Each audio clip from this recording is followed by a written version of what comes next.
وقایع سال 1286 هجری شمسی قراج داغ دامن رحیم خان چلبیانرو را می گیرد. او را حبس می کنند و به قل و زنجیر می کشند و حدود 1 سال در تهران زندانی می شود. آیا برای دستگیری و حبس رحیم خان سردار نصرت توطئه‌ای در کار بود؟ ثقت الاسلام بنا به خواسته صدر اعظم یک گزارشی تهیه کرده از موضوع که بسیار متفاوت از روایت محمد قلی خان آق‌بلاغی است. ایشون میگه که بله،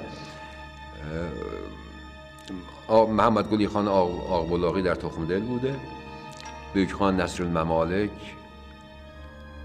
وارد عزم‌دل می شوند. بعد میان این دو نیرون درگیری ایجاد میشه.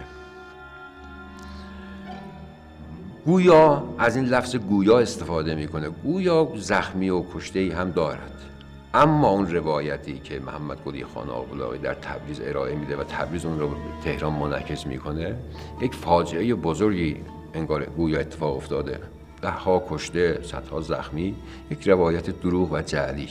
بعد این وقایع بود که تهران رو تحت فشار قرار میدن، خواهان حبس رحیم خان سردار نصرت میشوند. Əvvəl o zaman kətdə 200 nəfər adam yoxdur. Kəndin nəhayət onda hələ indi cəmiyyəti 200 nəfər deyil. Bir dənə balaca kəndin bir 50-60 xanə var, 200 nəfər cəmiyyət olmaz. Onda görə kullu künfə yakın hamısı qırılıydı. Görülə bu belə bir bəhs yoxdur. Orada 4 nəfər adam ölür. 4 nəfər adam da در اثر درگیری bu tüyuldaran ərbablar bir-birinə dərgir olur, 4 nəfər adam ölür hamısı. Bu sonra həm Əncüməni Təbrizə sabit olur, həm nümayəndəqan məclisə sabit olur, həm üləma vaqif idilər ki, Rəhim xan bu işi görməyib. Rəhim xan deyir, xub siz deyibsiz ki, məni millət salıbdı zindana. Əgər məni millət zindana salıb, məni zindandan çıxarsın. Ayətullah Təbai nümayəndə-i məclis Rəhim xanı gətirir məclisə. Məclisdə Rəhim xan bəraətini alır.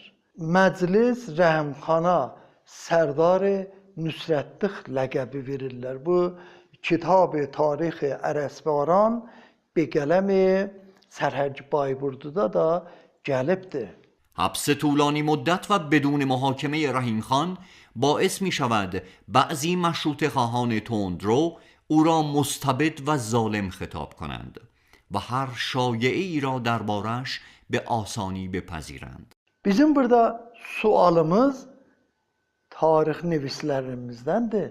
Bizim sualımız o kəslərdən ki, deyirlər Rəhim xan düşməni sərsaxtı məşrutədir.